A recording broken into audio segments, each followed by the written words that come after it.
Hey, hey. Hi, Ivor. Hello, Scott. Here we are. We are Uh, we are back. We are we're back. going Yes. we're going into August with this episode. This is the week we're going to look at is July 27th to August 2nd. So how fast does the summer go?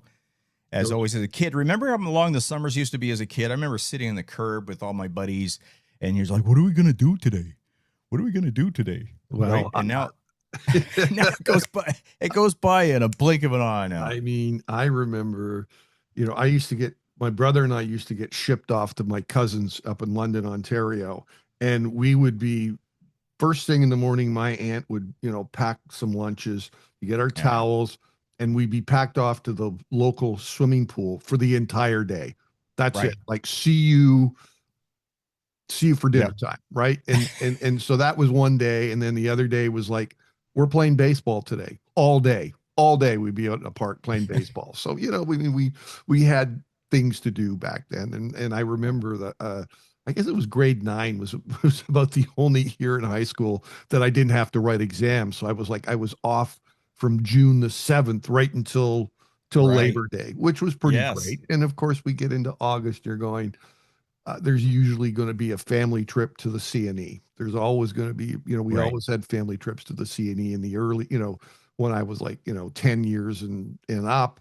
And then of course, when I got to the age of, close to being able to drive, and you had people that were friends, or you could count on people's fathers to drive you down to the subway station in Etobicoke to get to see it, down to the CNE to go see something at the grandstand. Yeah. I remember so much about just parents being happy you're out of the house and you're playing outside. As long as you're outside, you're out of the house and doing something, don't care. And the classic, as long as you're home by the street lights, when the street lights are on, that was it. There was no communication otherwise, I, right? I also remember getting in big trouble because we were given money to go to the movies. We were given money to go to the movies one day by my aunt, and we said, oh, we're gonna go see the Love Bug. We're gonna go see Herbie and the Love Oh, Bug. yeah. Just Great okay, film. that's fine. And I get back and like, how was it? Oh, Aunt Mary, it was absolutely fantastic. Well, we never went and saw that movie. We went and saw Where Eagles Dare, right? The World War II movie, right? And she goes, "You went to see that movie? How dare you? All the lies that Oh, you told." And I'm like, "Well, it was a good movie, Auntie Mary." yeah. It's like, I was going to say, or you just end up at the variety store and blow all the money on candy, right? no, we went Yeah. saw a movie that we weren't supposed to go and see. That's what we did. Horrible Uh, kids that we were. Herbie the Love Bug. Oh my God. Yeah. That's a flashback. Okay, a few things off the top before we jump into things. First of all, a big announcement that this PBS, the CFNY doc is going to be on PBS in the U.S. And when that announcement came, Ivor, it almost reminded me of the first documentary that we worked on here for the same the only documentary, but documentary. Yes. that we thought there was a certain point that we just thought it wasn't going to come out. Like Yeah. the work had been done and it kind of stalled. And that's what happens with these projects. There's a momentum and then sometimes there isn't. And it got to a point where we all were like, thought this is never coming out. Yeah. And I then mean, we got this phone call and it was like, oh my God, there's a TVO deal. And it's sort of same with PBS. We kind of were, there was rolling along and we've it been was going to be like, talking about it for a long time, and there was always interest because I had that relationship with yeah, PBS out of Buffalo and the people that gave me the radio show that I've been doing down there. And so all of a sudden, this week the announcement finally comes, and we don't have the date, but it is in September, and it should be the back half of September that the event is happening. And I think we have mentioned this before, but it will be on the PBS Buffalo outlet, and then also for fans in New York City. If I'm sure we got a few listeners down there based themselves in that area, but it will be yes, on the in the sort of pledge drive setup in PBS New York, and then we'll be available on all of the PBS channels across the United States for viewing. But it's not. You're going to have to sort of search it out a little bit to do that. It will be on the PBS streaming service. And a lot of people asking about this. So I will stress it is not the PBS version. It is the full 90-minute version that we took to the theaters in Oh, you mean Canada. it's not the TVO version, It it's is the not. extended mix. It is Yes. the Yeah. extended mix is Yeah. the version that they will be showing on PBS in the US. Also, for our US friends, they will be these pledge drives that they're doing. There will be our merch will be available on these pledge drives to for people to purchase for taking their subscriptions on to the various PBS outlets. So we're working through that, and I think we'll see how it all goes. But we're working on a plan to do a U.S. outlet since you know since I've had people come to my house now from the U.S. looking to buy stuff. However, Scott, Well, the you're close to the Niagara. border there, Ivor. So yeah. Yes, the Niagara warehouse, the Niagara CFNY warehouse is open and available for business. And I do want to add to for our listeners here at home on cfnydoc.com, we have a sale going on. Scott and Ivor have put together a summer sale, merchandise bundles. You can have some significant savings if you buy a bunch of items together. We've got two $100 price points to get a combination of the Blu-ray, DVD, tote bags, T-shirts, and buttons and what have you. So put that together. That's up and running now, and do check that out. We are talking about once the weather changes that we might come up with some other things. We've had some people ask us about some certain things, and no, we're not doing locky jockeys, and I'm not doing sunscreens across your windshield. Those just aren't practical in 2026. But there might be a ball cap, there might be a hoodie. We'll see. We'll see how that all goes. So nice. Yes, and not a watch, because there was a CFNY oh, watch at one time. I know. There's not radios. There's not watches. Yeah. We're not bringing back the CFNY cruisers. We're not selling those off or anything like that. So. Yeah. Hey, maybe beach balls next summer. Okay, we'll see. Beach balls, yes. I almost got kicked out of Yankee Stadium for blowing a bunch of those up and booting them onto the field at the CMJ convention that used to go on in New York. So the next thing you know, there was an announcement: fans putting anything on the field will be escorted and banned from the facility permanently. And there's me like booting all these CFNY beach balls onto the field of the Yankees game. So party poopers, yeah, man. Crazy. Jeez, come on. All right. So anyway, just great news on the CFNY documentary on PBS in the US. We've had a lot of questions about that. So that's great news. Now, there are some other new documentaries out. Ivor, I don't know if you have that in front of you. There's one with Carol Pope, Rough Trade, Carol Pope one, right? That is available out on online. You can go and just check that out, and it's getting a lot of praise out there. So yeah, is there a title for it? Off the top, I haven't got. Yeah, I have not got it in front. I don't have that in front of me either. I'll Google it here in a second. Yeah, let's see. Why don't you do that? The other ones worth talking about or just mentioning, we'll bring it up on because we've got an anniversary date. There's two Split Ends documentaries that are up on YouTube that you can check out, and they're both pretty good.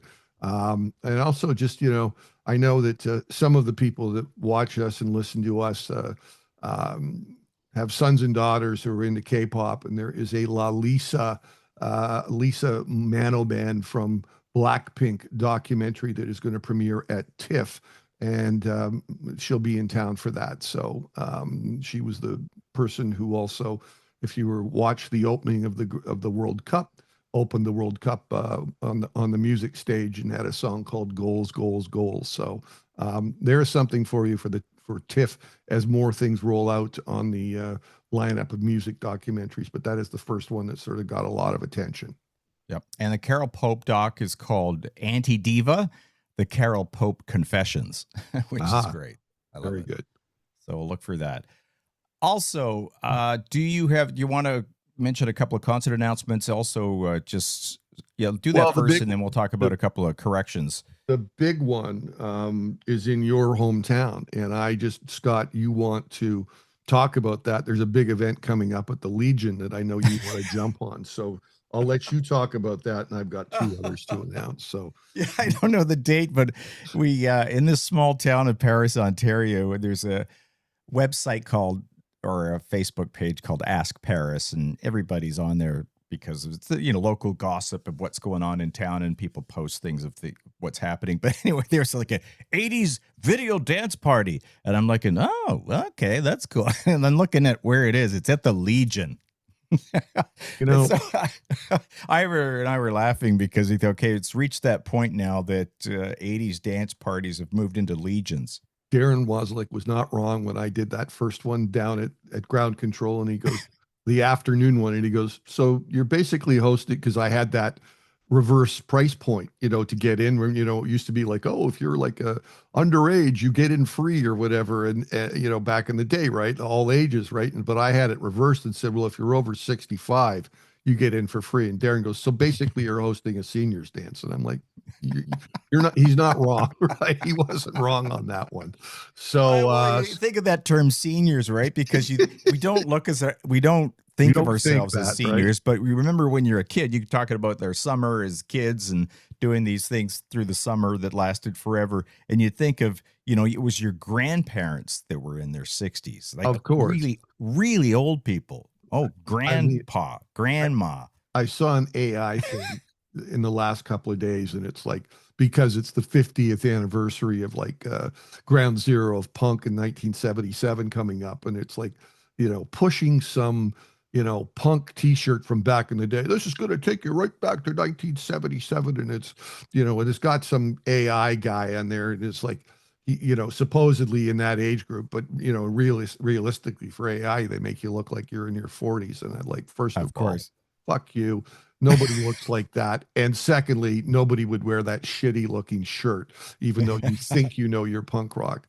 And punks give you the finger when it's not original. I do it all the time when I see the t-shirt sites that have stuff, and most of the time they're not terrible, but for some reason they almost have like they don't have the logos properly placed. And I know that's really nitpicking. No, but there's a little something wrong with it usually, just doesn't right? And it's annoying. Yeah, or it's too big, and it's like, I don't need a 4-foot high Jam logo, because the Jam were, they were subtle, right? And even the punk stuff, even though it was loud, it did never look like that. So anyway, that's just my little pet peeve or whatever. So that's okay. Any other concert announcements? Concert announcement, yes. And I know people are going to be cramming to go to Paris, but you Engine de Poitrine fans, no, they don't have another concert, but I maintain this just for comparison. I mentioned Snakefinger. If you like Snakefinger, or if you like Engine de Poitrine, check out Snakefinger. But Snakefinger was a member of the Residents from San Francisco, and they always dressed pretty peculiar. The music was very peculiar. They're playing the Opera House on October the 11th. And the other one is Mike D, formerly of the Beastie Boys, is playing History. He's got his first on October the 20th, and he's got a solo record coming out on the 28th of August. So I think those are two great ones you're going to want to check out. Cool. Okay. And just before we jump into this week's milestones, a couple of corrections from last week. Was there any? Well, yes. Okay. I don't know where my head was, but I'm looking at the ticket for that Sex Pistols show coming up on the 21st of September. It's History. And I'm looking, and last week I said Frank Turner with the Sex Pistols, and it was like, it's Frank Carter who's with the Sex Pistols. I just don't know what easy got mistake. Into me. It is, but I just was like, damn, right. And anyway, there's some good video out there. I watched some video this week of Frank Carter with the other three members of the Sex Pistols, and it was pretty good stuff. And then unfortunately, there was all the legal stuff that went on between Lydon and the rest of the band, and we talk about that, the bands that will never ever get back together, and the Sex Pistols will never ever get back together. And Lydon, usually he's a bag of hot air on a lot of stuff, but he said that, this lawsuit there was a lawsuit between the band and the rest of the band and John for these rights so they could do the film and the Disney film and what have you. And he was very sensitive about it. It cost him, whatever, millions of dollars on a lawsuit when his wife was very sick, and he should have been, spending more time with that, but he had to get into this lawsuit. So he's not wrong in that aspect that, it, Yeah. it was very trying on him as a human being at that point. So Yeah, money can really, especially with musicians, artists, and bands, the fights over money comes up at some point usually. And we've talked before about bands like U2 that just split, the royalties amongst all yeah, and members the hip evenly. And did that too. All the hip stuff. Downey decided, even though he wrote most of the lyrics, that he would split everything equally. We're all for one, which was amazing yeah, for everybody in that band. So yeah. Okay, is that it? Then we'll jump in. yes, yes. All right, the Let's week do it. of July 27th to August 2nd.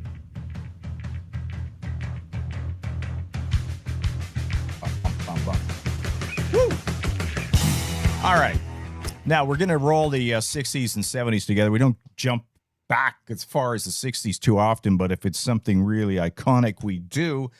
And I realized, Ivor, as if you're on YouTube, I found this T-shirt. Look at that. I don't have the rock T-shirt collection like you do, but I have this Velvet Underground classic Andy Warhol banana T-shirt that was like, oh yeah, all right. And yeah, Ivor's wearing a Canada. All right, excellent. Yeah, just a Canada thing. I mean, as we don't do the politics much, but God damn it, those Donald Trump and his 50% tariffs on Canada after the smoke and the alcohol and that it make me so goddamn mad at that son of a bitch. So anyway, Fair enough. I just was like going, man, oh man, I hope they can resolve it. And people are saying, oh, it's a tactic to get Canada back to the table, but at the same time, you're seeing people that are just saying, well, we're just going to be as resolute as ever and stand our ground or whatever, and what's fair is fair. And both BC and Ontario, we're not putting the alcohol back on the shelves. We're not doing that, and we will never. The supply chain is non-negotiable, and then I just also find it very odd, but I understand it that this Gordie Howe Bridge opening up in Detroit, that Canada just decided we're not going to do a ceremony together, so we're a ways apart. But hopefully we can resolve our differences, because we do have a lot. Personally, we have a lot of friends in the U.S., and it's nothing against the people down there. Some of my best friends are there, but this whole thing on Canada is just so unnecessary. Yes, we can't wait to solve all this stuff, because I do miss my California wine. There you go. I do. Pinot Noirs from California. I got one of my good friends. She's like, she doesn't care. She just says, I'm gonna keep drinking the California wine no matter what. She goes, Donald Trump can send tanks down the QEW for all I care. I will still be drinking California wine. Okay. Anyway. All right, let's go to the 60s. 60s. So this song is turning 60 years old. Classic from the Seeds. Here's a clip.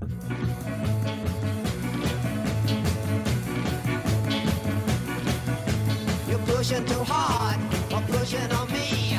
You're pushing too hard on what you want me to be. You're pushing too hard about the things you say. You're pushing too hard every night and day. You're pushing too hard. I can't begin to tell you how much I love this track, Ivor. And you would have loved this. I only did it for a short time. We talked about this before in the mid 80s, especially at CFNY. There was a lot of synth bands, a lot of synth tracks that we were playing, and it got a little bit too much.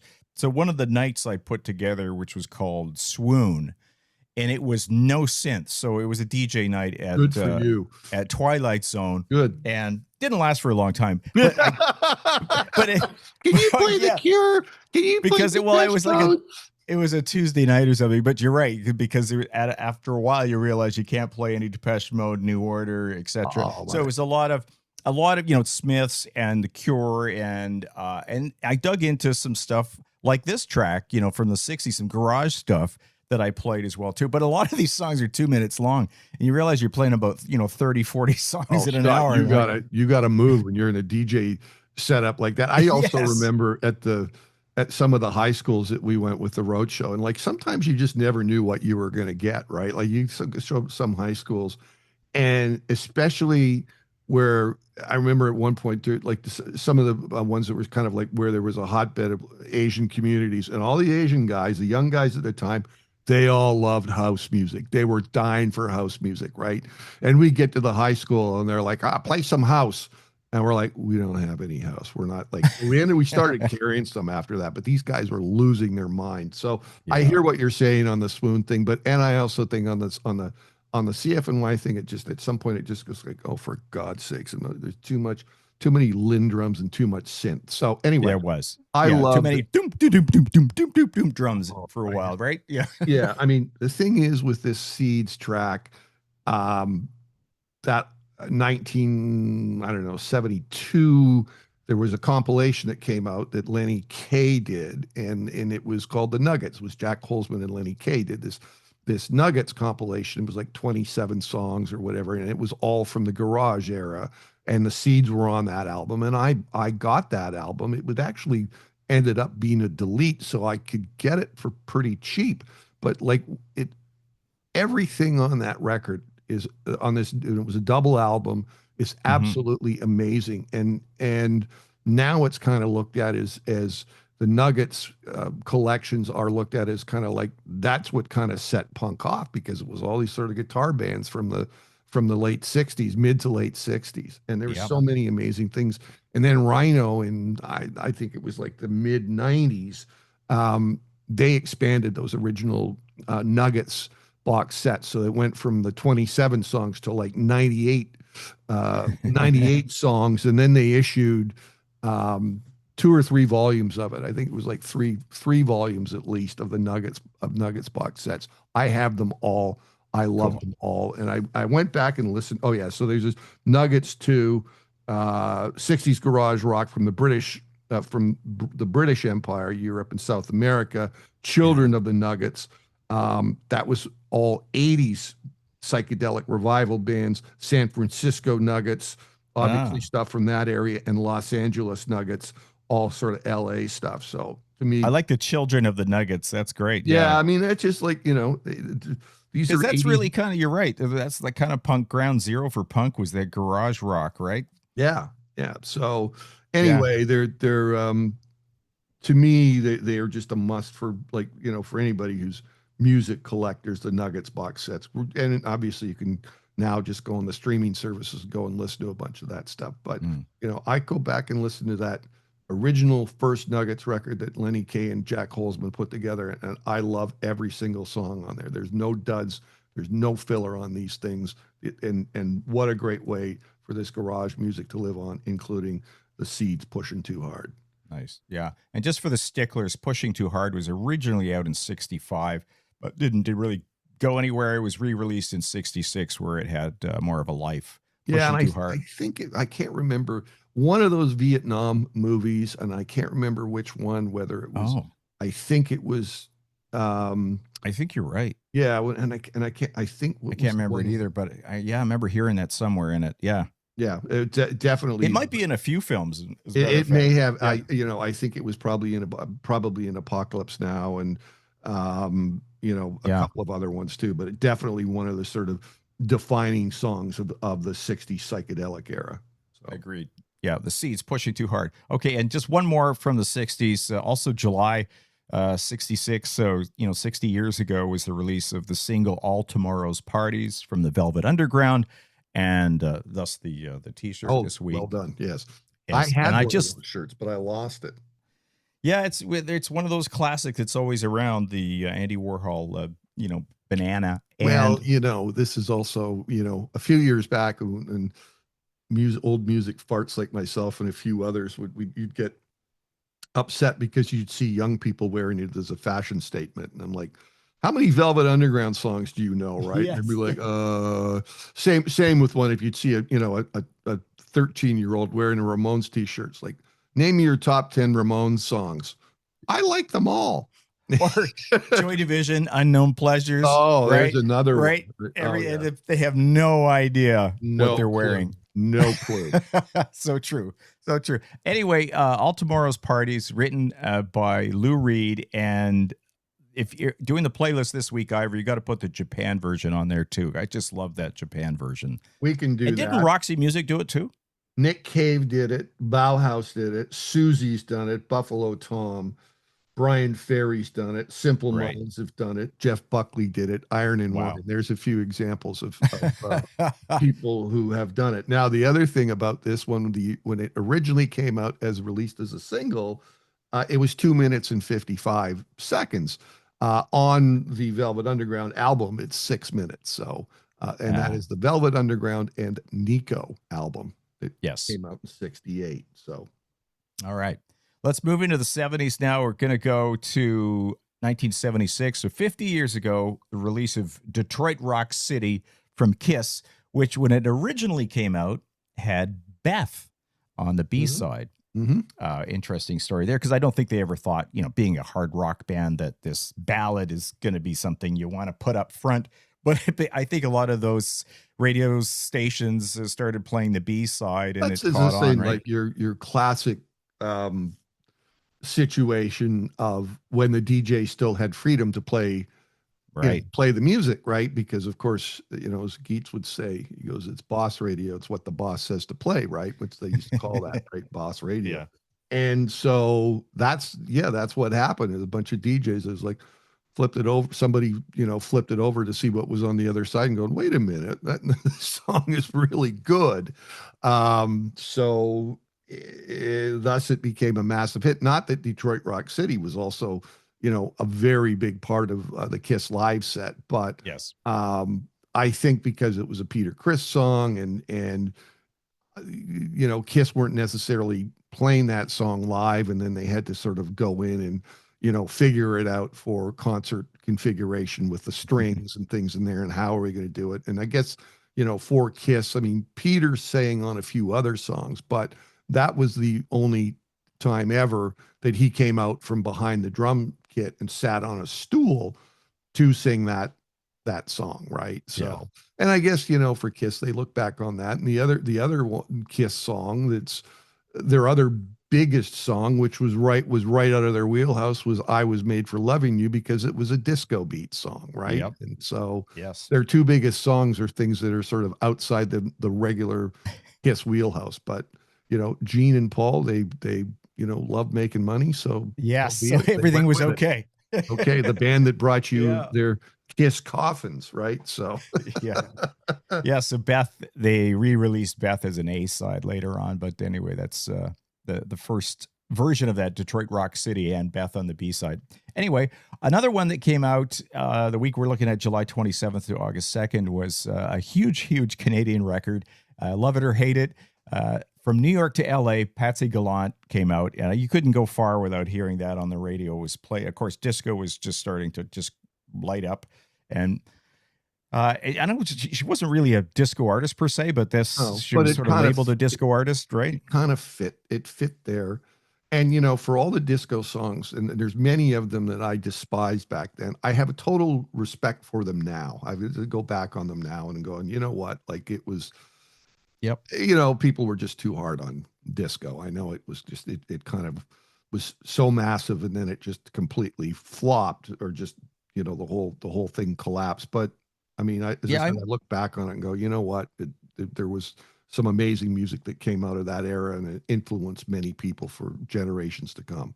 Very true. Very true. I'm glad you say that too, because, and I think you could say this about almost any sort of genre, even from, the CFNY days of new wave, that there's so many, it became so popular and so many players got involved, and then all of a sudden you just had a glut, and then in a glut there's always a pile of shit, right? There's some really good, and there was really good disco in various different ways, but there was everybody, it was so popular, all the record companies were like, we need a disco record, you need to make a disco record. Totally, right? And that's what happened. And then everybody was doing a disco something, and there was so much crap that came out. Totally on the crap, and there was so much hype, especially the late 70s and the early 80s. And, you kind of get that whole, you saw the book, The Hitmen, and they talk about all of the sort of the behind the scenes hype and the payola and all these things, and chart manipulations and things like that. And there were so many records that I learned about that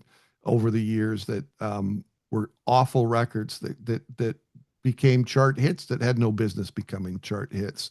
And especially in the UK, it's like, you go to you'd call a UK record office on a Friday, and it's like, where is everybody, right? And oh, they're out doing retail checks. It's like, well, they were out going to retail, buying their own records so they could manipulate the charts for the following week. So What a mess. you Yeah. hear about years later about, oh, this particular band that, and some of them got played on CFNY, that it was the chart positions were totally manipulated. And so you think to yourself, you go back on that going, yeah, I probably should have been more diligent on some of these records to go, yeah, it's a piece of shit, right? So we're not going to play it, even though it's big on the charts, Yeah. Many examples of that over the years. Okay, we're going to roll into something else turning 50 years old. And I almost forgot about this. I came across this and I was sharing it with Ivor, and I was like, oh, yeah, I remember this album. And it was the album, this is out in July 1976, Sequencer by Synergy, which was a Larry Fast project. This was the second album. Let me just play one of the songs from it, and then we'll just talk about it a bit. This was a cover. You remember this? It was a cover of Classical Gas by Synergy.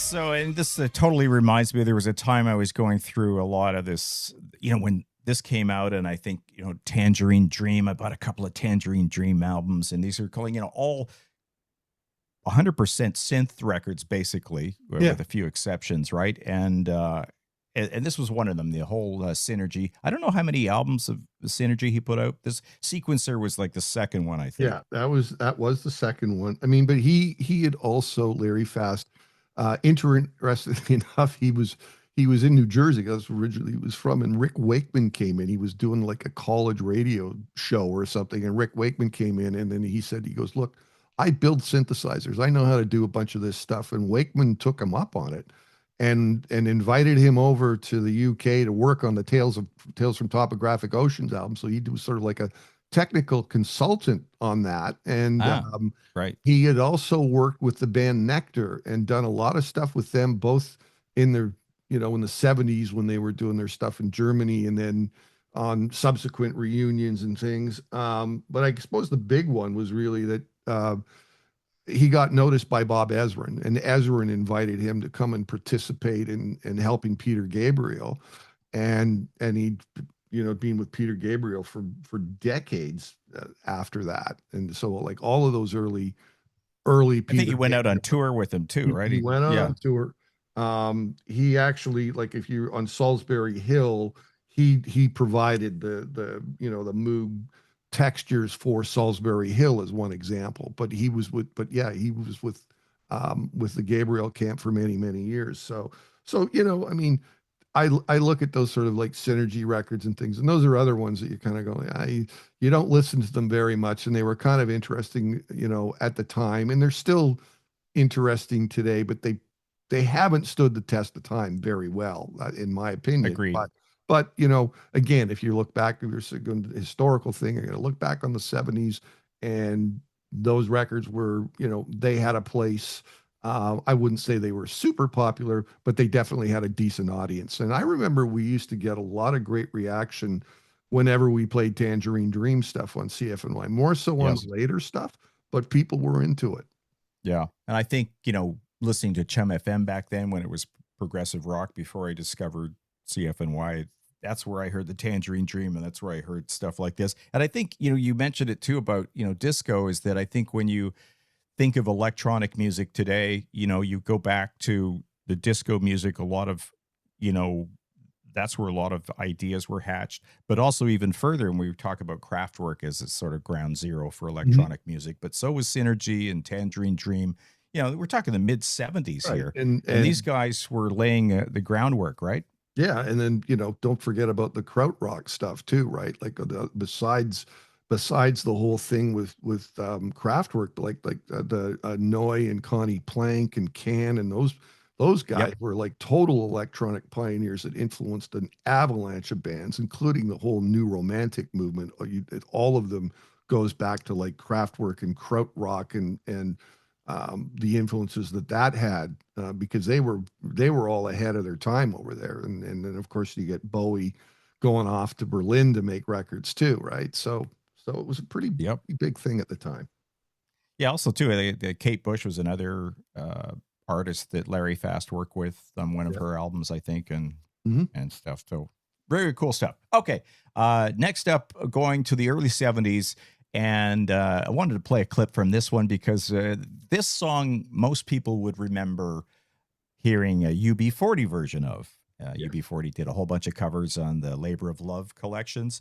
Mhm. So this is the original, turning 55 years old, Cherry O Baby, the original by Eric Donaldson.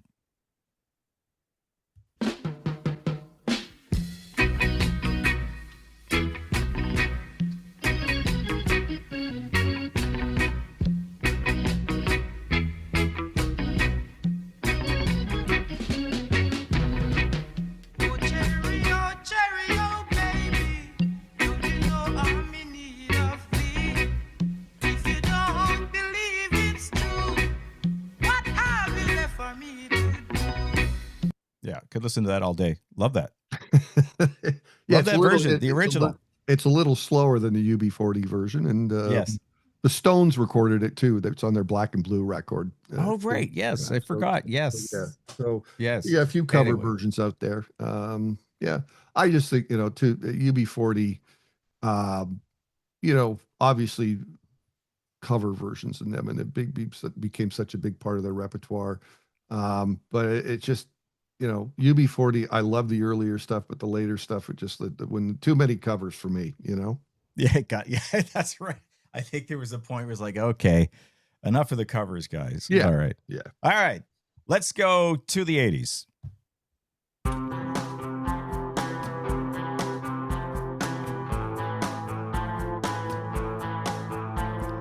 Okay, this is a pretty cool anniversary we're coming up on, and this is when the Smiths came to Ontario for a second and final time 40 years ago. And it started with the July 30th show, 1986, at Centennial Hall in London.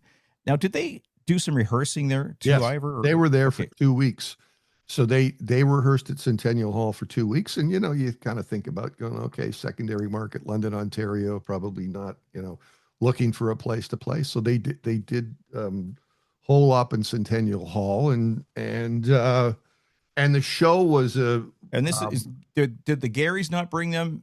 Gary's. The Gary's. yeah. It was a Gary show, and CFNY helped him sell it out because he got no help from the local radio station, FM 96. And I knew the guy who was the music director up there at the time. It was Greg Simpson. Good guy, but he was like, I know my market, and I know that this market has no time for New Order and the Smiths. We don't play that sort of music. That weird music. We like Tom Cochrane. That's our kind of music, right? And so Gary was, as you know, Gary was not too pleased about that situation, and he was like, "Fuck you. We're going to sell this show out, and you're going to look really bad." So he called us up, and we sort of rallied the people at Fanshawe College, the people at University of Western Ontario, all those CFNY listeners who would drive down to London to see the show, because it's only at that time with traffic wasn't as bad, so the 2 hours that it should have taken was in reality about 2 hours to get to London. So we made sure that at CFNY that we plugged the hell out of that London show. And Centennial Hall was a lot smaller than Kingswood. It's only, whatever, I think maybe 1,500 people or something. So a real treat for Smiths fans to see that show in London, Ontario, being the first of that Queen is Dead tour too, first date of the tour. So and I think when we put that up on our socials, I'm interested in hearing who had gone to that London show. I'd like to hear about that. Yeah, that is true. I mean, I don't know people that I can think of outside of, Gary, being at that show, but they did do a 21 song set list. And but typically of the Smiths, at the time, that the stage was mobbed, as it was at just about every show. So you got like Big Mouth Strikes Again was performed as an instrumental because Morrissey had left the stage. And it sort of was happening throughout the show, but that one, it was like, oh, that was, people missed out on what they would normally get in a concert because of that whole situation of people just mobbing Morrissey. So Interesting. Well, and which he tended to bring on himself, of course, but and all hell breaks loose because sometimes. apparently, Yep. they've looked back on that tour, and apparently that London, Ontario show is supposed to be one of the most memorable of the tour. Now I'm sort of looking at stuff for our playlist, and I'm like, oh, I'm gonna be. I'll play, whatever the song, something from the set, and I see something up there like the Smiths live in London. I'm like, really? They recorded the show in London, and then of course I'm like, oh, it's London, England. Now, not that that's a bad Okay. thing, but I was looking for tape from London, Ontario, and there is no live tape from Smiths that's legit from London, Right. Ontario, that I'm aware of. Yeah. And of course, the next night, they're at Kingswood. The band Frank opened. I understand. Did they actually appear? I can't even remember the Frank. Yeah. Yeah, Frank. Frank I don't know if was a woman, I believe, and the Frank was. That's what I thought. And I don't know. I thought it was a full band, but I don't remember seeing Frank. And maybe I got to the show a little later, or whatever it was. But we were talking about the people rushing the stage and that, and I know seeing both of those shows the summer before the Smiths, and then this show, and I think both times, Morrissey was like, "Come on down," and that just caused a lot of chaos. As it would with security, especially feel for the security people are dealing with that. You got people from the lawns, I've been invited down to the stage. I'm gonna try to make my way there, and so that was part of the it. people at Kingswood were, they overdid it, right? So, Oh yeah. yeah. Anyway, so Frank was one person, Susan Gottlieb. That was basically it. It was out of Los Angeles scene or whatever. So, but anyway, sorry, she led the band. There was other people in the band. Oh, okay. But anyway, yeah. Yeah, I think I remember seeing a picture, and I thought it was like 4 or 5 member band. Frank, but anyway, Frank guitar, Craig Lee drums, Richard Mead keyboards, Rick Brody on the bass, and Claude Bessie also doing vocals with the band. So anyway, my mistake on that one, but only around for a short period of time. But it was of the moment, and Frank were pretty popular at the time. So right, okay. Well, we also had an interview. CFNY was given, I think, only one of. I think there was an interview with the Globe and Mail, and maybe one other interview. So we were lucky. I was lucky enough to interview Morrissey backstage at Kingswood. They have these little bunkhouses, offices there. You remember those things? Yeah, for sure. And interviewed Morrissey. So we have some clips here. We did talk about that last week. And last week it was the anniversary of the release of the single Panic. And so this is me talking to Morrissey about the new single.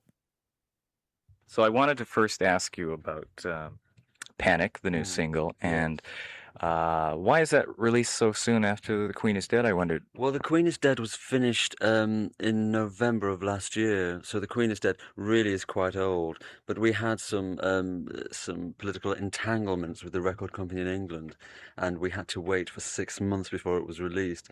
So really, as far as the material is concerned, it's quite old, and so the Panic is really just on time, on schedule, really.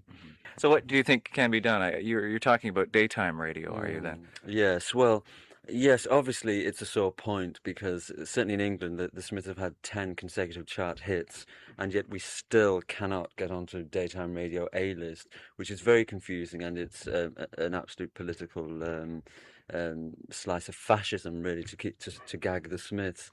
And even though Panic was the highest entry this week in the 100, it came in at 18. They still won't play the damn thing. So one wonders what you must do, really.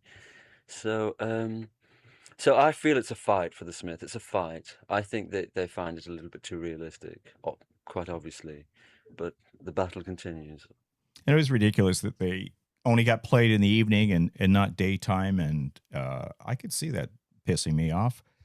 You know, one Well, question I had. you would think that with their popularity that it Yeah. wouldn't. I don't know what the struggle would have been at that Yeah, point it's at the BBC, but you know, bizarre. It doesn't make any sense. The question I was going to ask you, and they talk about the delay of the Queen is Dead album, and you working at Universal and a record company. yes. I don't know specifically in the Smiths case with this album, but did you probably had all kinds of challenges with releases being delayed, and is it more about, well, we've got too many releases at this time, so we're going to take this one and move that to a different release date? What are the kind of why are releases held back like that? Sometimes it's like that. I mean, and the whole, but the whole dynamic of releases changed, and of course, you know, you can in 2026, you don't miss a street date anymore because it's all, you know, it's whatever the emphasis is digital, but the main thing um, is on the physical, right? And physical, you know, and I don't know what the percentage is right now, but it was, you know, it actually has been growing, to be honest with you. It's been growing with, you know, the vinyl and even CDs are up over last year at this point. But in those instances, that's where, you know, you'd get delays because you'd get parts, you know, you have to get you know, you've got to get parts, you get artwork if you're manufacturing in Canada. And then, but then also on supply chain things like what mostly happens now is that they're manufactured for the world in certain places and go, okay, this is going to be at X plant in Czech Republic or Czech or whatever they call it, Czechia or whatever, Yeah. and they manufacture for the world. And stuff just doesn't arrive, and it just doesn't get there because if you want to make, let's just say your your date of release is going to be Friday, July 24th, that all of that stock for Canada needs to be there for at least 10 days to 2 weeks before that, and it depends where it's going to as well. Now things have changed a lot because, you know, Walmart's not a player anymore. They hardly stock anything. But there was a time where Or Woolworths.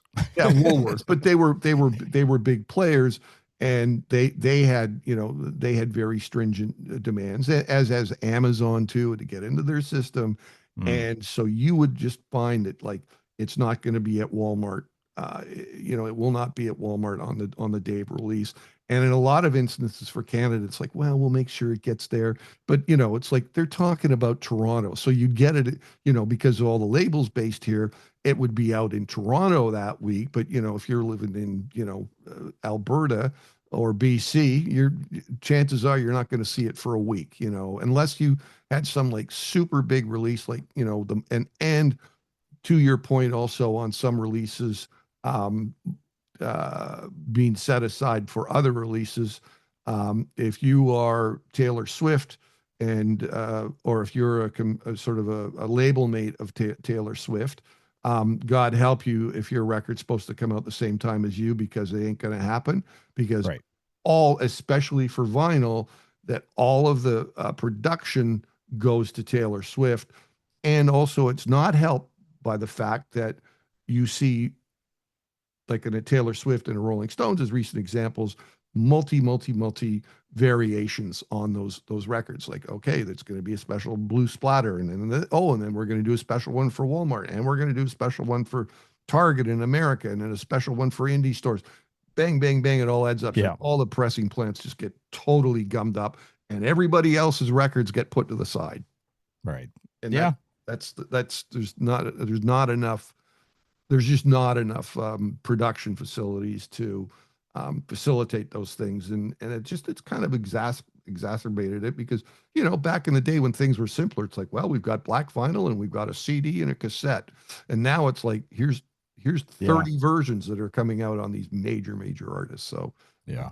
sorry to go off on a tangent. No, it's okay. No, it's interesting. Yeah, I'm sure there's many, many layers to it that we could talk a whole show about. Yeah. Okay, here's more of that Morrissey interview. This is I think me talking about the B-sides and how well loved the B-sides are of their records. Something I wondered about is if you wondered about the success of some of your B-sides, and it surprised me to a great deal. I wonder if it did you. One prime example is William, It Was Really Nothing, had Please, Please Let Me Get What I Want, and How Soon Is Now, originally on the B-sides. Did you have any... Well, it's confusing. That was a very confusing time, and How Soon Is Now was originally a B-side in England, and then because it had so much airplay in the evening at any rate, and it became very, very popular in clubs, etc., there was a feeling that it should be an A-side, and the record company made it an A-side. And then it was allegedly released in North America. I never saw it anywhere. I never heard it anywhere. But they say it was released. I think they issued promotional copies, and that's as far as it goes. But yes, no, we do find, and when we come to venues, that people say, you must play this and you must play that. And they're very obscure third tracks on 12 inches that we released 2 years ago and we've never played. So it's very odd what people take dear to their hearts. And they might not care too much about the very obvious ones. Yeah, one thing I'll say about Morrissey, by the way, is, and notice how he says very clearly North America. Where we had artists before, sometimes they would just blanket say America, meaning, yeah, we mean Canada too, but they'll just say America. But he's very, very polite. And just an aside, is a very, very nice interview. He was absolutely a sweetheart and very gracious, yada, yada, yada. The other thing about, that first track, when you brought it in, we talked about this before, you brought it into the library. It had William, It Was Really Nothing, which is a great song. And then these tracks on the B-side, and How Soon Is Now was on there. And I remember, again, that other stations probably would never even pay attention. They'd look at the B-side or other tracks on there. But I remember that you guys, specifically from the music department at CFNY, took the time, listened to the B-sides, because there was gold there. And this was a great example that How Soon Is Now was like a second B-side track. Yeah, I mean, I think the thing is with the Smiths, you knew how big they were, that they got big really, really quickly. So you wanted to make sure that you didn't miss anything. So, I can't say that, I couldn't definitively say that's like when, Doctor and the Medics album came in, or a 12-inch, I went and listened to the B-side of that. But with a band like the Smiths, of course, like you're gonna go and check everything out because people were craving for it. They really were. So it didn't take long. You're just like, okay, we found some magic here. And I know we're not the only ones, but in other places, because that became their biggest track. But I'm glad that we did. I'm glad. Yes. That we did go. And go, yeah. But I do say when we're walking around the station, the radio station, going, "Hey guys, check this one out. This is like, probably going to be their biggest song ever." I remember that. I remember you coming in when I was doing the show and like, "Hey, you check those out?" And I go, "Yeah, it was great. It's not like their usual stuff. It's really cool though." We probably gave away, some $102 for spinning the songs more than once in 24 hours, right? So on that one, it wouldn't surprise me, right? So. Yeah. Just a couple more from the Morrissey interview. This is talking about the video for How Soon Is Now. Is it true that, and I know you weren't in agreement with doing videos, the video was live footage or something that I'm not sure you even were aware of. Someone told me that was actually footage of Barbarism Begins at Home. Yes, Is that true? It was. That's absolutely true. And it was quite cleverly synced. I don't know how they quite managed to do it. And it was really very old footage. Well, very old. It was from January of 1984 in a university in Loughborough in England, which was probably the most obscure date that we've ever done. And here it is, a video in North America. I saw the thing when it was done, it was finished, and it was released, and I thought, oh my God, is this what we've been working towards? So it was distressing, but somehow it all seemed to make some perverted sense, really. Everything's always distressing for Oh, Morrissey. everything is distressing. Still Yes. distressing for him today. Yeah. But I remember that video got a lot of play on the Video Roadshow, and didn't realize till doing some digging, and it's actually not How Soon Is Now. It's Barbarism Begins at Home, and somehow they synced it to How Soon Is Now. Whatever, Just- whatever makes it work, like Yeah. it's whatever works. So. Okay, I think we just got one more. This is just me asking Morrissey about some of his influences. I know you've have been influenced by Billy Fury and Johnny Ray's another one. Yes. Is there a particular song by each one of those artists that really stuck with you? Is it too difficult to narrow down? It's very difficult with Johnny Ray. Very easy with Billy Fury. Almost everything. Billy Fury had many hits in England. I think he had 27 consecutive hit singles, which is quite large. But most of his singles I really like. But I think if you records that are dear to me actually from other artists, I would feel there was a singer from American Italian, Rita Pavone. I don't know whether you know her. She had a hit in England with a song called Heart, which was the most powerful thing I've ever heard. But I never hear anything about her or see anything about her. But also Timmy Euro, an American singer, she had a remarkable voice.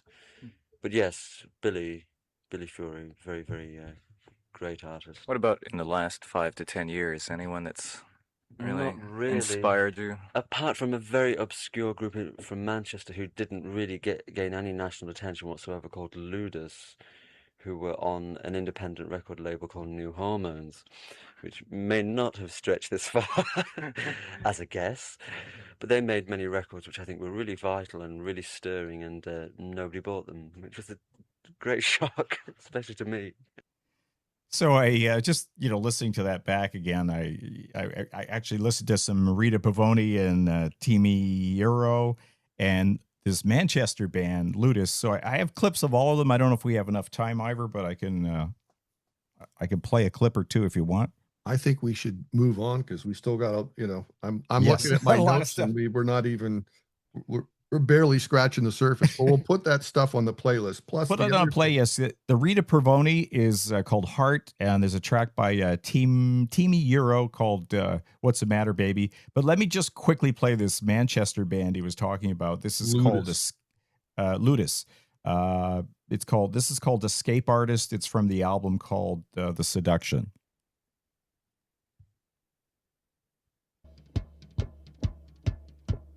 I was thinking wishfully just how pleasing it would be to be allowed to pick and choose, to not be frightened by my food.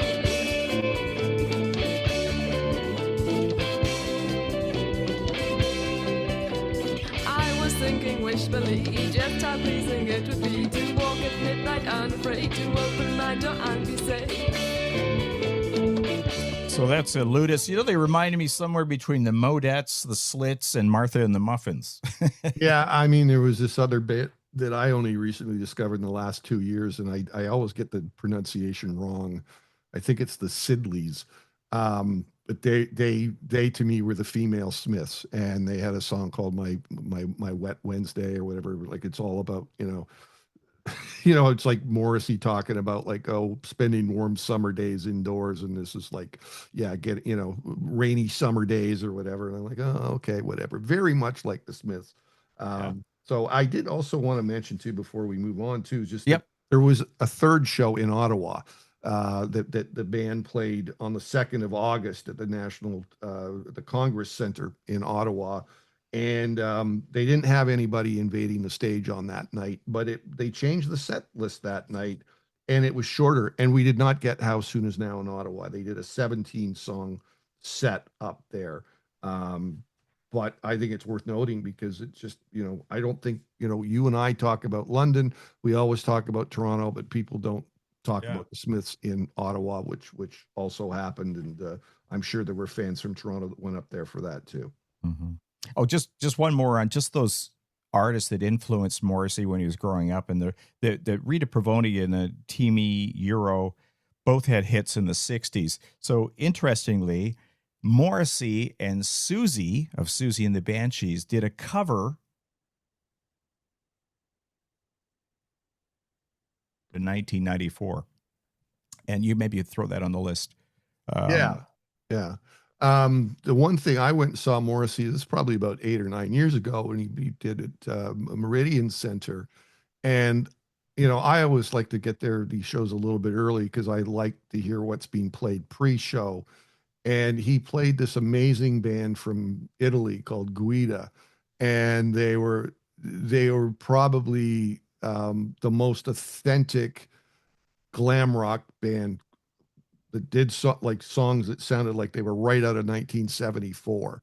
And Cool. it was absolutely fantastic. And it was like, I would have never heard them if it wasn't for Morrissey. And then they've got videos out, and they're just like, they just embraced that whole 70s glam rock scene. And it was because of Morrissey that I knew about these guys. So yeah, very cool. Very cool. Okay, moving on. Also turning 40 is Life's Rich Pageant album from R.E.M. Charted on RPM, Scott, in Canada. There you go. In Canada, yeah, they're the fourth album from R.E.M., and that ended up in the top 5, number 4 at the year-end list from CFNY's year-end list. Yeah, I mean, to me, that was like, we're in 1986. You're going, okay, great. You've got that record coming out, and I guess 5440 we're hitting, and Blue Rodeo, and Let's Smiths, Back of course, Queen's Guadalcanal Diary, and a bunch of. Thank Christ, there's not a synthesizer on this one. But that was their most successful record to date, and we had Mike Mills and Peter Buck came into the station to promote it, which was great. And Buck had been a record store guy. He worked in record stores in Georgia. Even when R.E.M. had started, he was still working in a record store. So he was really proud of himself that he brought in a copy of Superman by the Clique, the original version, to play on the air. Then he did that at most of the radio stations that they went and visited. But I thought that was great that he would, he just wanted people to be educated. Say, hey, we did a cover of this, and I think everybody should hear that. And one of my favorite songs, and I put this on the playlist, and it was not a hit on the radio or anything, but was their environmental song, Cuyahoga, talking about that we used to be a place where we ran and swam during the summer, and then of course the whole river ended up being one of the most polluted in the world, and it is on record that the river actually caught on fire. It was so polluted. It happened on a number of occasions. Wow. So I remember that. Yeah. Very same day, July 28th, 1986, Rat in the Kitchen album from UB40 is released. And I just wanted to go back to R.E.M. RPM for 1 second. R.E.M. Yeah. That it was a platinum record in Canada, and it was the only place that it was platinum. It went gold in America, gold in the UK, but platinum in Canada. So we were big R.E.M. fans. Yes. Nice one. Good Canada. All right. Rat in the Kitchen, not their best album, UB40, but that song alone, the title track, was just a great track. Mm-hmm. I don't have any comments on that. Okay, good. All right. We'll move on to, again, same day, the Stutter album. I don't know if there's an EP or an album, Stutter from James that had a track on. I won't play because we're running short on time, but Johnny Yen is a track on there that I just love. That's when I really fell in love with James, Johnny Yen and the Stutter album. Yes. Well, they're decent debut record. I think it's one of those ones you just go back and revisit it and go, okay. Yep. I sort of fell into James a little bit later. I knew that record because obviously, we had it as an import when it originally came out and gave it some spins, but I sort of really came to the party later as a fan. Yep. I was there from day one. Love James. Okay. We also, we talked last week on the show too, for people, and you're reaching out to somebody that is going to try and bring the documentary, the James documentary. Yeah, I did. To Canada. Just as an update on that, I have a good buddy of mine at Cineplex, and he does all the specialty programming there. So usually, 9 times out of 10, if there's some documentary from anywhere around the world, I'll reach out and say, hey, what's Cineplex going to do with this? And he just said, we're feeling it out right now. What do you think, Ivor? And I said, well, Scott and I talked about it, and I think, quite honestly, James would do well in most of the major markets. So they're looking at it right now. He didn't make any promises yet, but he said he values my opinion on it, And I told him that we were talking about it on the podcast. So here we are. And so we'll see what happens with it. And if I hear that it is going to be hitting some of the Cineplexes, and those are just usually like a one night run, special night Sure. on, a Tuesday or a Thursday or whatever. And we'll let you know where it ends up playing. Yep. Which is what they're doing in the UK. Forget the date, August 16th or August 17th. It's a one night only at various cinemas in the UK. And I think they mentioned they've got an acoustic performance that's going to be done at one of the venues, and it'll go out to the others over whatever their network that they've got there. Also got the 40th anniversary of Cops Records opening at 436 Queen Street. Was this the first one? I know they had a couple of locations at one time. They still have multiple locations, right? Right. So they've got that one on Queen. They've got one on the Danforth, and I can't remember. I think there might be a third one out there too. When I still lived in Toronto, I was in the Danforth and Greenwood area. So, and that one that's on the Danforth is just like a hop, skip, and a jump away from the Danforth Music Hall. So whenever I would go to the Danforth Music Hall, I would usually go into Cops just to see what's cooking there. Great collectible store, Cops Collectibles, as they would say, or Cops Records.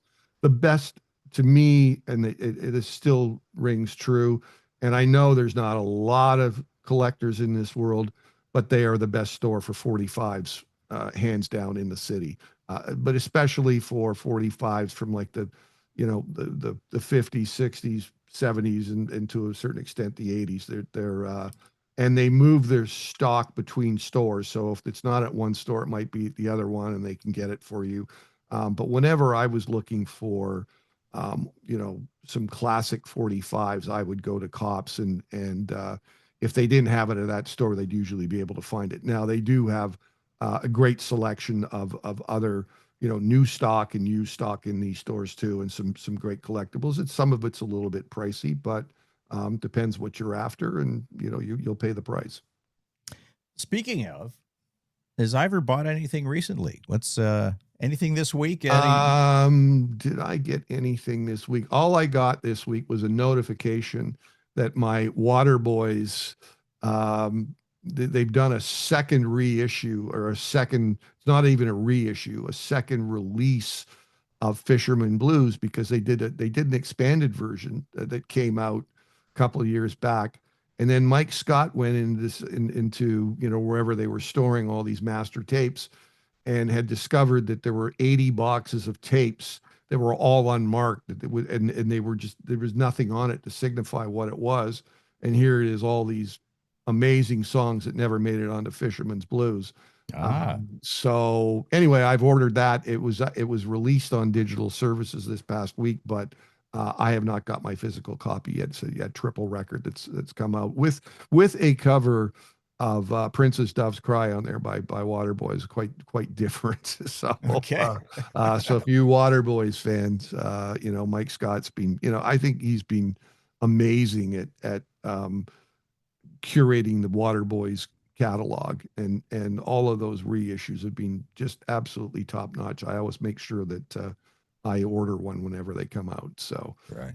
Okay. Yeah, I did buy some records that I already owned, and I just said it's again, I think at some point, I can have a sale, because I got a lot of doubles on stuff that I shouldn't have doubles on. Right? Oh, right. Yeah, you were telling me about this. You went out and bought a bunch of records. Oh, cool. And then you brought them back home. And I think 4 out of the 5. 4 out of 5 I already had. The only one that I didn't have before was Mungo Jerry. I bought the Summertime album. But the other one, there was a Bob Marley, Babylon by Bus, that I wanted to have a new copy of it because of my copy got ripped. Like there's a rip in the cardboard on it. And so I said, I better get another copy. And then I saw these other Canadians, like a Nash the Slash. So I bought that. So, I don't have that. And I get it home. It's like, not only do I have it, I had a sealed copy of it. And then the numbers, I had that one. So second copy of that one. So anyway, I guess I can do some mega mixes if I have to. So yeah, I've done the same, Ivor, and it reminded me, when you told me that, it reminded me, I used to rent movies. Maybe we used to go to the video store and rent movies, and I'd like, oh, this looks really good. Take it home. And like 15 minutes in, I'm like, shit, I've seen this. Of course. At least now with Netflix, you can just turn the damn thing off going, I've seen that. Yeah, I've seen this. Yeah. We're also on top of the 45th anniversary of MTV debuting in the US. Of course, Much Music came about 4 or 5 years later. And obviously a massive, massive thing, MTV. And, I never was really into videos. It never was my thing, but I cannot, dismiss how powerful music videos were in MTV and Much Music.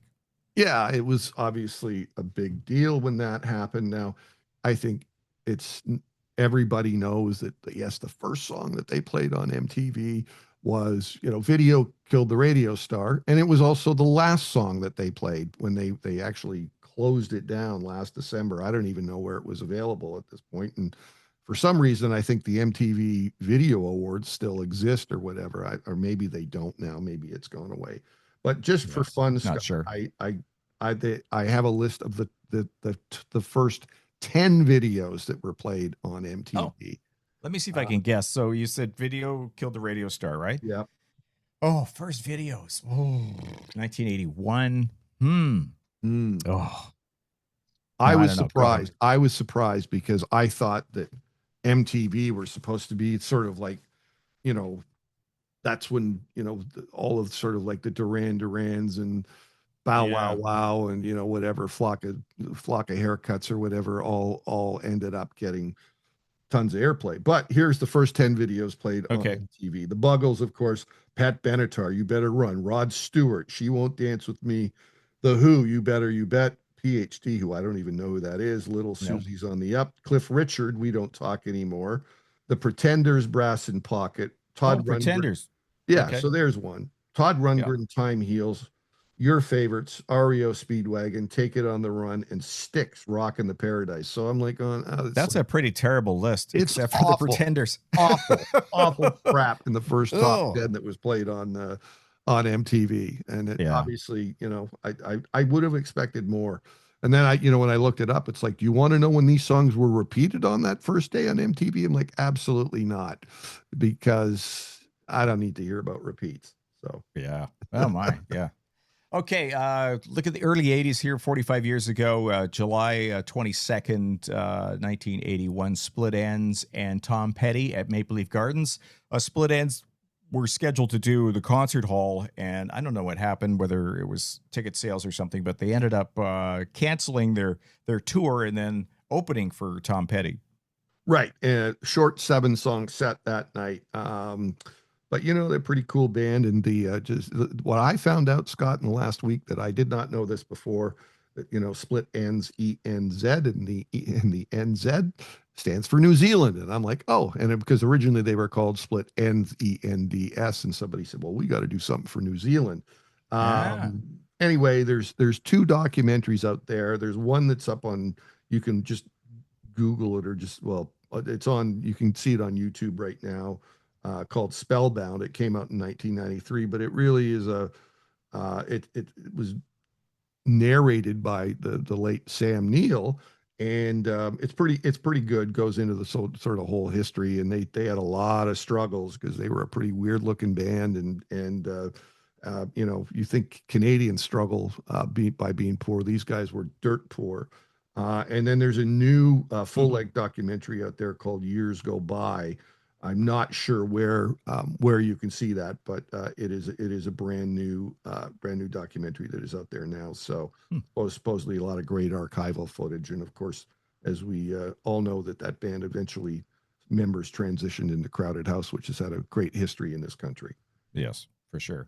Also got a note here too. At the same time, it's not really musically related, but Donkey Kong went on sale. I guess that's the arcade version that went on sale in July of 1981. Well, they don't, you and I have talked about this many times on, what do we use as a yardstick? And Scott, you usually mention Rolling Stone or whatever as being the yardstick for, the greatest of all time. So, the National Museum, the Strong National Museum of Play, has inducted Donkey Kong into the World Video Game Hall of Fame, and Donkey Kong is now the 5th most popular arcade game amongst collectors of all time. So Anyway, See, it was stands. that a museum of play? Is that what it's called? Yeah. I National, love it. the I Strong was, National Museum of Play. So you know, I thank the Lord I did not get into video games and I never had a PlayStation and all that stuff, but I was more of a pinball guy. I think maybe I played when those arcade games were electronic versions. I think maybe it was Pac-Man and Asteroids, but mostly me, it was pinball machines. I mean, I remember playing Kong for the first time, and then when it came out, I think it was like 1976 or something, and it was so rudimentary, right? And it was so slow, and you'd hook it up to your TV, and then it would just be like Well, it was like that ping was like pong or whatever. the tennis one, or what was Yeah, that? yeah, Pong. Yeah, yeah, like boom, Pong. So what I boom. call it Kong, it was Pong or whatever. It was Boom. awful, but you know what? Yes. But that was the early days of video I, games, right? The I earliest remember ones. that. I So remember that. We're also at 45 years ago, the release of Love Action from the Human League. Of course, the Dare album was about to come out that fall, and this was just another track in a new direction for the band that was just blowing everybody away, and just loved everything about this track I and do the Dare too, album. and it went over gangbusters at the show. And you know what was also great is the B side, Hard Times, right? So Yes, yes. because it was released as a double A side, and I got to thinking, when Oki made the announcement or just not an announcement, but just mentioned at the concert, he wanted to thank the record company for all of the sort of like interesting things that they had put out way back when that they'd done these unique versions. So I thought, well, I wonder if there was something unique in Canada for Hard Times, and they said yes, there was. So if you have a Canadian pressing, it features an orange label, and it is designated the red edition, printed both on the jacket and on the vinyl labels. So they linked, and if you got a Canadian copy, they linked Hard Times and Love Action together, which is Yes. great for DJs, right? So Yes.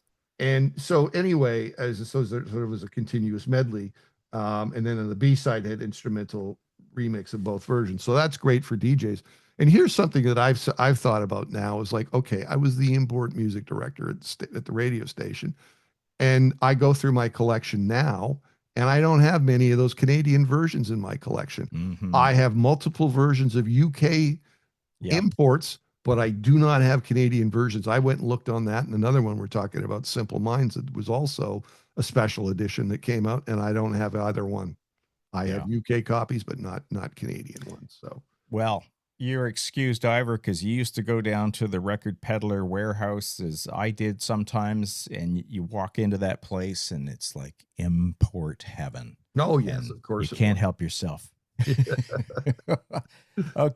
Also, Love Song released by Simple Minds. A couple of dates on this. Some reports say July 31st. Some say it was the week after, August 6th or 7th. But anyway, Love Song, Simple Minds, one of their greatest songs and a huge CFNY track, of course. Yes, and something I learned new is that song was debuted in Canada. The live debut was at a club show in Montreal when they were playing earlier in March of Oh, 81. yeah. Very first very first ever live performance of that song happened in Canada in Montreal. Before the release. That's Yeah. cool. We talked about that. That's really neat. Yeah. 1 in 10, UB40, also out the same time by UB40 from the Present Arms album. Great track, classic UB40 track. Yeah, it was like their unemployment tribute to the where they're from the Midlands, that Birmingham area, and at that point, 1 in 10 were unemployed. So that was their mention to that. So For sure. Okay, a couple of birthdays to mention. So I'll just roll through these. Buddy Guy turning 90. Buddy Guy, and I think you were saying he's still doing some shows, or was recently. no, Scott, this blows me away. He is doing like multiple shows, and I'm not talking like 3 or 4 shows. He's got about 35 shows that are going on right now. He's like playing Wow. everywhere in America right now. I can't believe, for a guy that's 90 years old, but that's what he's out doing. There is going to be an all-star birthday celebration concert that's happening at Radio City Music Hall in New York on October 1st.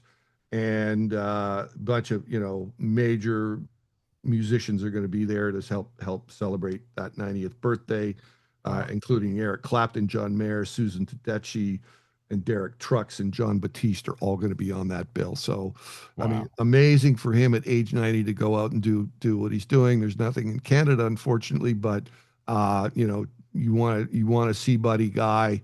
There are opportunities all over the U.S. right now to see him. Yeah, impressive. Paul Anka turning 85. And this guy's also outperforming. He's got a new record out in 2026 as well. So, a lot of respect for Paul Anka. I mean, I met him numerous times because he was signed to Universal Music and no nonsense guy. He was and he was very, he knew the Rat Pack, the Sammy Davis Jr. and Sinatra and Martin, and knew that crowd very intimately and knew the insides and outs of that. But a very, very smart musician, business person. I have a lot of respect for him. So cool. Happy. And Miles Hunt of the Wonder Stuff turning 60. Yes, and the Wonder Stuff's still out there doing some shows in Miles Hunt. And I don't know we need to get Brother Bill's perspective on this. And I know he listens to each one of these podcasts, but he told me, he goes, he was scared shitless when Miles Hunt came into the radio station for an interview the first time. So I think we need to hear more on that. But Wonder Stuff, again, I was another act that I worked with at Polygram, and did some great records in the early 90s. Okay. Going to mention a couple of people we've lost in the past week here. Of Jennifer Finch of L7, bassist and songwriter from brain cancer, only 59. Shock. Yeah, absolutely. And L7, I mean, hard-working, independent, groundbreaking band. So. Also, Dave Kendall, we were just talking about MTV. Dave Kendall at age 63. So Dave was the guy who created and actually hosted for part of its run the MTV alternative show called 120 Minutes. I never actually saw the show, but this was the show that first debuted in the world the video for Smells Like Teen Spirit. Anyway, I have a clip of him actually doing that. 120 minutes.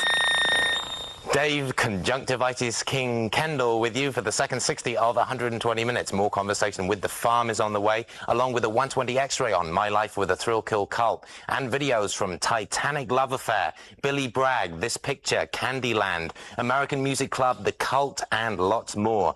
Right here, the second of tonight's 2 world premiere videos. It's from the Seattle band Nirvana and their second album, Nevermind. Here's the planet's first look at Smells Like Teen Spirit.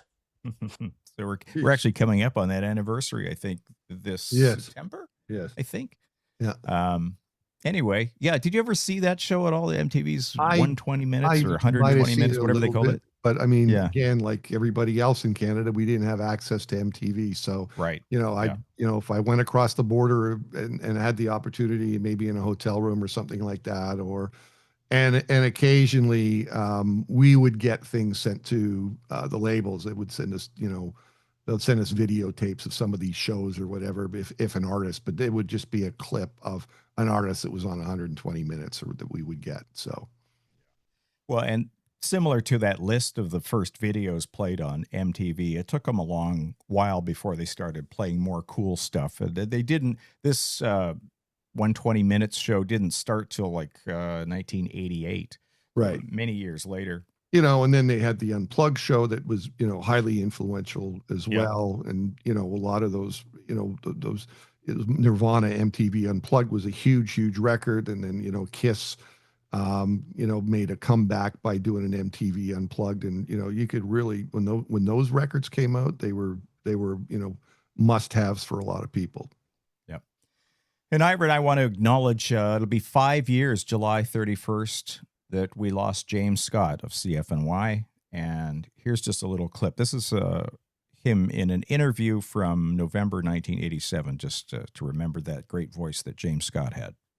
think. And also, we want to say hi to George Andrew. Oddly enough, George is sitting right beside me right now. George is the house DJ here at Sparkles at the CN Tower. How are you enjoying your job? I'm enjoying it a great deal, Scott. You know, I wanted to get you on the air today because I like your accent so much. Actually, a lot of people think I'm from Australia. Where are you? I'm actually from England, northwest of England. Oh, yeah. A place called Salford. And you've been in Canada not too long, I guess, huh? I've been here since last July. July of last year, I arrived here. And playing the music for everybody here in Toronto at night at Sparkles. At the moment, yes. I shall be here tonight, so anyone wants to come up. Somebody told me you have 18,000 records. Yes, except for one box that went missing in transit. Yeah. I think it was the B section. B's, yeah, there's some Bowie singles there. Somebody filling out their Bowie. Yeah. Well, thanks for coming in to talk to us. I wanted to just say hi to you because you're kind of new to the country and like that. And you're apparently doing a real good job here. So come on down and see George here. Any night. What are you working every night? Well, I'm here weekends, most of the weekends. Okay. Yeah. All so right. I actually came kind of looking for a job in radio. You don't know anywhere, do you? Hey, wait a minute. Anybody know something I don't know?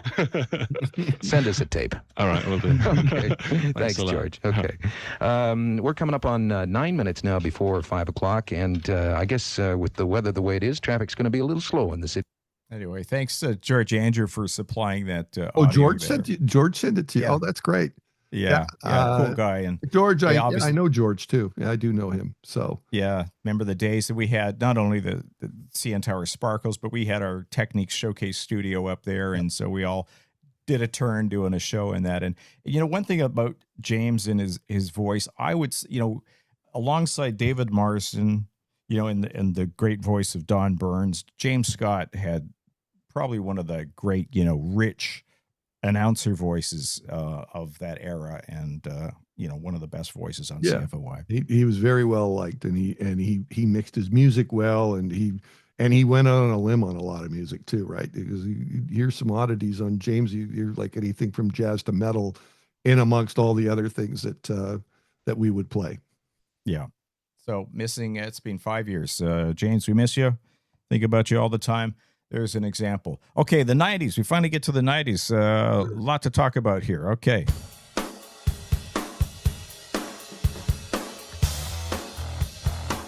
I was just thinking of George's album or record collection there, Ivor. That's like, did you ever count how many you have in the room behind you? Yeah, there? I do. I have a pretty... Or a guesstimate? I have a good guesstimate. I think there's probably about 8,000 to 9,000 vinyl LPs. 12 inches are mixed in amongst that. There's about 25,000 CDs and probably about 500 box sets and maybe about 3,000 7-inch 45s.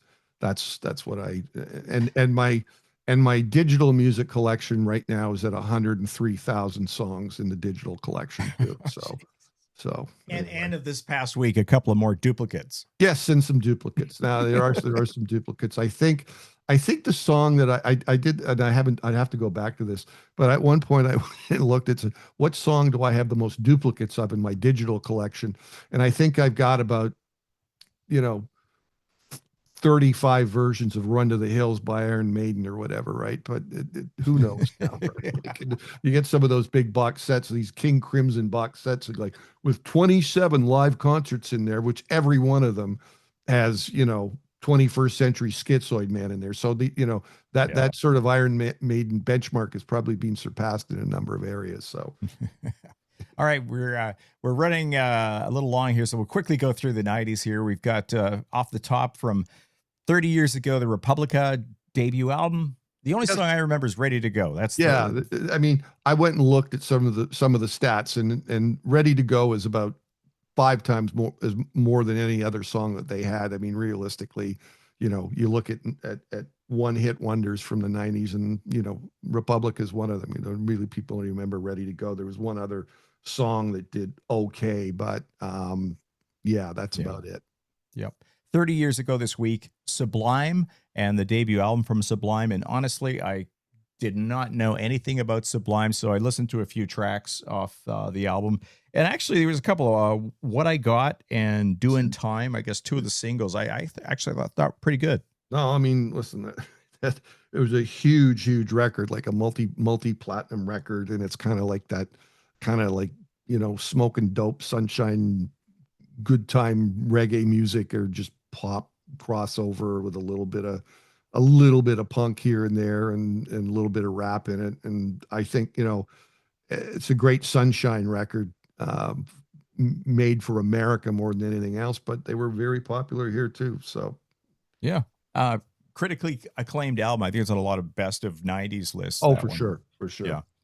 Also, 30 years ago was when Casino-Rama opened. I don't know if it's when they started having live concerts, but Casino-Rama has, they brought in a few acts over the years, and, Guilty is charged. I went up there to see a couple of people. I can't remember who, but I was up there a couple times. Well, I was up there for work a lot, but I did go, like, I remember when I went up there to see Tears for Fears, and met the guys afterwards, and you could, you could cut the air with a knife or whatever. The two of them were kind of like, you kind of met, you met Kurt here and then met Roland or whatever. They weren't really talking to one another at the point, but it was okay.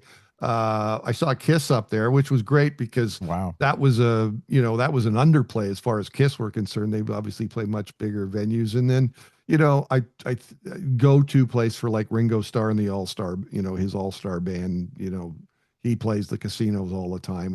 And yeah. That's the only Beatle that I've actually ever met. I've seen McCartney play many times, but I never got to meet him, but we got to meet Ringo that night. So wow, that was good. So very cool. Very cool. Peace and love. Also the Warped Tour at Mossport Park, July 27th, 1996. This had Fishbone, Face to Face. I think you worked Face to Face. I did. I worked. I was their product manager, so I went up to that show. Had a great time, and Mossport was I thought it was a not bad place, bad place to have the Warped Tour, because after that they put it up at the airport, by the big hangar out at the airport, which was just awful on a summer day, because obviously that the pavement would heat up, and it's just but that one was not too bad. So also Enter Sandman, Metallica, was released July 29th, 1991, so 35 years ago, and played by CFNY. So they're yeah, it was listed as track number 12 of the best of 91, and I don't remember it being played a lot, but I think we did play it. Yeah. It's one of those, I'm sure, here we go, Scott. I don't remember CFNY playing that one. Anyway. Yeah. True. But, we were discussing, we were having and was in, here we go. I was incorrect on this one, but I thought for some reason in the movie Wayne's World, when they were going into the guitar shop, that it was like no Enter Sandman. And it was actually no Stairway to Heaven. Oh, actually, here's the clip. Here you go. Here you go. Now be careful. Hey.